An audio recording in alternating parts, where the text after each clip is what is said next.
दोस्तों, जब भी हम किसी शहर का नाम सुनते हैं तो हमारे दिमाग में बड़ी बड़ी गगनचुंबी इमारतें, बिजी रोड, कसिनो और चमकती हुई रातें हमारे दिमाग में आती है। लेकिन आज हम आपको कुछ ऐसे जगहों के बारे में बताएंगे जो पहले कभी बहुत सुंदर हुआ करती थी, लेकिन आज ये जगह पूरी तरह से वीरान हो चुकी है, यानी प्रकृति ने इस पर अपना कब्जा जमा लिया है। तो आइए जानते हैं इन जगहों के बारे में। लेकिन दोस्तों, वीडियो शुरू करने से पहले इस वीडियो को लाइक कर दें। नंबर 1 पर है टनल ऑफ लव।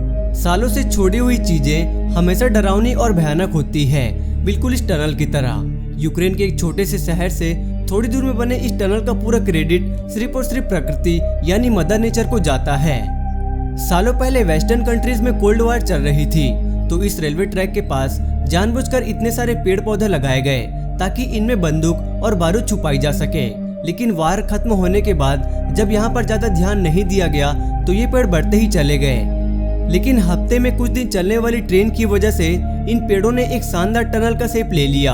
आज ये जगह इतनी ज्यादा खूबसूरत और पॉपुलर हो चुकी है कि हजारों किलोमीटर से लोग खासकर इस जगह का मजा उठाने आते हैं। ये जगह खासकर लवर्स को डेडिकेट किया गया है।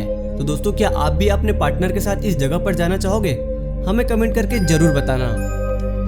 दूसरे नंबर पर है गाओकी आइलैंड। चाइना के उत्तरी भाग में बसा ये आइलैंड 100 साल पहले हजारों मछुआरों का घर हुआ करता था। जब ये सारे मछुआरे इसे छोड़कर जाने लगे तो नेचर ने खुद ही अपनी हरी चादर से इन सारे घरों को ओढ़ लिया और ये नेचर के सबसे करीब वाला गांव बन गया। यहाँ की ग्रीनरी देखकर हर कोई इस गांव का दीवाना हो जाता है।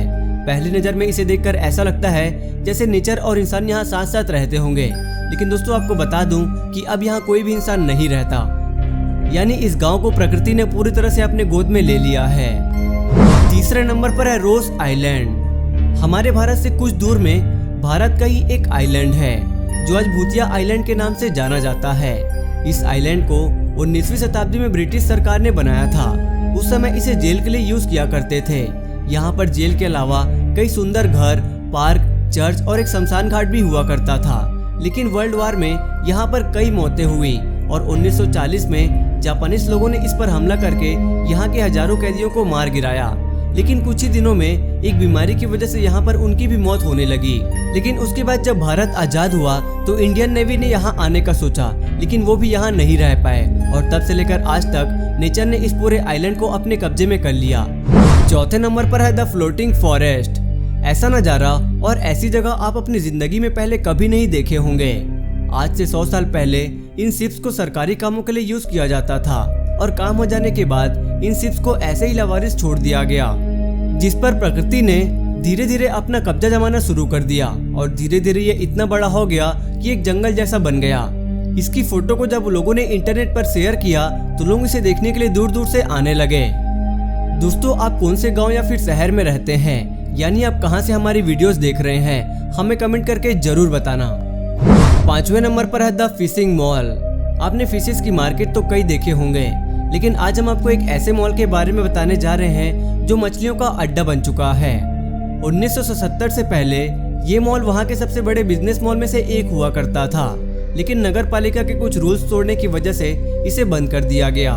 इसके 2 साल बाद ही वहाँ पर भयंकर आग लग गई, जिसकी वजह से उसकी छत ढह गई और बारिश का पूरा पानी वहाँ जमा हो गया। ऐसे अचानक बंद हुए मॉल को वहाँ के लोगों ने एक भूतिया मॉल घोषित कर दिया, लेकिन भूत से ज्यादा वहाँ मच्छर पैदा होने लग गए। इसके सॉल्यूशन के लिए वहाँ के लोगों ने इसके पानी में मछलियाँ डाल दी जो मच्छरों को खा जाती थी। यानी इस खंडहर मॉल पर अब इन मछलियों ने पूरी तरह से अपना कब्जा जमा लिया है। दोस्तों, क्या आपके घर के आसपास भी ऐसी कोई जगह है जो पूरी तरह से खंडहर और भूतिया बन चुकी है? अगर है तो हमें उसका नाम जरूर बताना। 6वें नंबर पर है कोलमांस कॉप। अफ्रीका के बड़े बड़े रेगिस्तानों में से एक नामीबिया के रेगिस्तान की एक ऐसी कहानी है जिसे सुनकर आप विश्वास नहीं कर पाएंगे। ये बात 1908 की है, जब एक ड्राइवर अपने बॉस की गाड़ी की रेती में फंसे चक्के को निकालने की कोशिश कर रहा था। तभी उसे वहाँ हीरो के होने का निशान मिला। इसके बाद ये खबर तेजी से फैलने लगी और कुछ दिनों में यहाँ हीरे की पूरी खदान खड़ी हो गई। फिर हजारों की संख्या में लेबर और इंजीनियर्स यहाँ रहने लगे। यहाँ से दुनिया का कुल 11.8% डायमंड निकाला जाता था। लेकिन वर्ल्ड वॉर 2 के बाद यहाँ के डायमंड खत्म होने लग गए और यहाँ के सारे लोग धीरे धीरे करके यहाँ से कहीं और काम की तलाश में पूरे गांव को छोड़कर इसी हालत में चले गए और फिर नेचर ने यहाँ के हर एक कोने को वापस रेत की चादर में ढक लिया। तो दोस्तों आज की इस वीडियो में बस इतना ही। आपको इनमें से कौन सी जगह सबसे अजीब और सबसे सुंदर लगी हमें कमेंट करके जरूर बताना।